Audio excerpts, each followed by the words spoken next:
What is going on, everyone, and welcome back to Eric's house. Today we're talking Equalizer 3, and I was really excited for this movie. I'm a huge fan of Denzel. In fact, he's my favorite actor. Almost every movie he is in is awesome, and even if it's not, at least Denzel is awesome in it. So I love the original Equalizer movie, one of my favorites. Equalizer 2, I didn't really love as much, although Denzel is awesome in it, and there are some kick-ass scenes for sure, but overall, I thought it was kind of forgettable. But I didn't care. I still was going to go check out the Equalizer 3, and I thought it was a lot better than Equalizer 2. In fact, I thought this movie was pretty damn awesome. I went in knowing nothing really about it. I mean, obviously, I knew a little bit about it because it's a part of a franchise. It's got Denzel in it. I know what kind of movie we're into here. I know he's going to kick some ass and whatnot, but like actual plot details, I didn't know, and I had no idea. So it kind of surprised me when this movie, the vast majority, if not all of it, takes place in Italy or in Sicily. So this movie takes place in a kind of small little Sicilian town that Denzel ends up in after a kick-ass opening scene where it has everything I'm looking for in an Equalizer movie. I'll just say that. The opening scene was amazing. He gets injured in an understandable way. You know, it's very difficult to injure this man, but he was caught off guard, something that made complete sense, and he gets shot.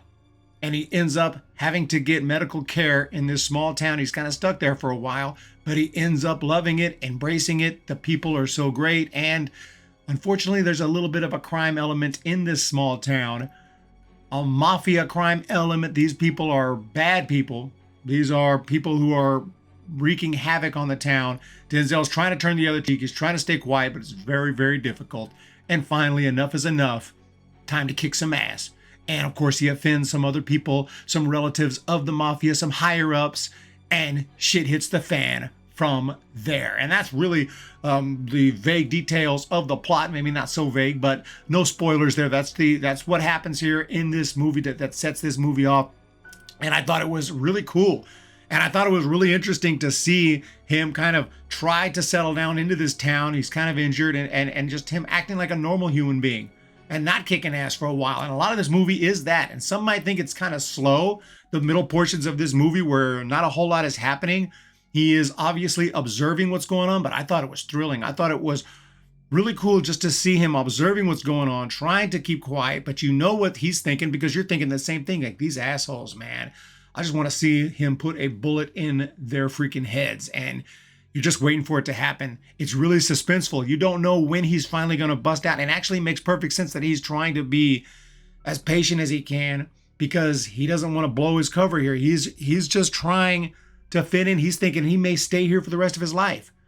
That's going to be very difficult to do if everyone knows who he is. So he tries to solve this issue every way he can, right? But eventually we know violence is going to take place. And this movie is very freaking violent, probably the most violent of the three.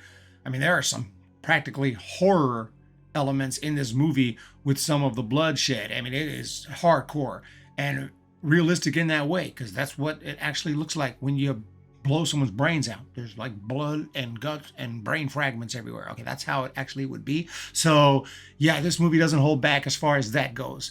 And but I really, really enjoyed it. I enjoyed the small town feel and him just getting acquainted with the town, and it was really interesting. And just the buildup of seeing what's happening because you know it's coming. Now, shit does hit the fan in the end, and the action resumes, and the last 30 minutes are absolutely awesome. So it wraps up in a great way. It kicks ass at the beginning. You get your violence, you get your hardcore stuff, and you get it at the end in the middle. Like I said, it's just these, it could be considered slow, somewhat of a slow burn, but I thoroughly enjoyed it personally. And it's not like it goes on forever. It's not like hours and hours and hours of it. It takes a little bit of time though, which is realistic. I like how they did it and it makes perfect sense. The only element that was a little questionable of this film is the involvement of, I don't know if it was the FBI, I don't remember, but there's a woman he's in contact where he contacts, and she ends up there as well. And she is played by Dakota Fanning, who was also a little girl in Man on Fire with Denzel. So a cool little reunion there. But her purpose and their whole purpose in the film of whether it was FBI or whatever, see, I don't remember the agency, but they were getting involved, kind of researching and doing some investigation into some of the dealings that happened earlier in the movie with the opening scenes and whatnot. I'm not really following that too much. I'm not really interested in all that, honestly. I'm just kind of interested in the town, in the gangsters, and in Denzel kicking their ass and taking them out one by one, or however he's going to do it. So that's really what was most interesting.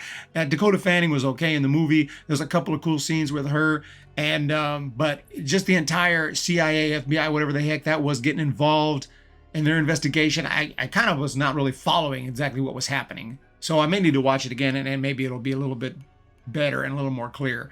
But overall, I mean, that just kind of was a little distraction here from what I was focused on in this movie. That's all I can say about that. But overall, this movie is absolutely phenomenal. I absolutely love this movie, and it is very close to the first one. I need to rewatch the first one, which I've seen about 10 times. So really love the first movie. I think maybe the first one barely beats it out, but it's close. Very, very close. They're very different kinds of movies. Again, the setting being over there in Italy, just didn't expect that. I didn't expect the setting, and I kind of loved it. I thought it was a nice surprise and a nice change of pace, so you don't get the same thing over and over. And Equalizer with this movie is now becoming a great franchise. I hope we get a fourth. I don't know, but it's now becoming one of those great, Jason Bourne type franchises where I love that. That's one of those kick-ass franchise with this and I love these kind of novels too, of this character who's just, you can't touch this dude. This dude is an absolute killer, but he's a good guy. He works for the good guys, right? But he is an absolute machine. And, like a Jason Bourne, you have it in the Equalizer, John Wick franchise, obviously. Even like the Taken franchise, which is, okay, not that great except the first one, but still enjoy it. I just enjoy the concept. And there are a lot of books like the Mitch Rapp series. If you've never heard of those books, check them out. Mitch Rapp by Vince Flynn and a couple other authors have taken over that story. But awesome stuff. Just love the idea of this just unstoppable entity, this person who just, you can't touch them. They'll take you out. They have all the skills, the instinct, and very difficult to touch them. And when they do get hurt, something went really weird and wrong, and they were caught off guard for something that is understandable, which happens in this movie, like I mentioned earlier. So overall, fantastic movie, and absolutely loved it. Definitely got to say, this movie, in my opinion, I'm going to leave it just short of a masterpiece, but it was freaking awesome. Let me know if you've seen it. What did you think of it? And if you haven't, I highly suggest you do. Have a great day. Make sure to hit that thumbs up, hit that subscribe, and we'll talk to you next time.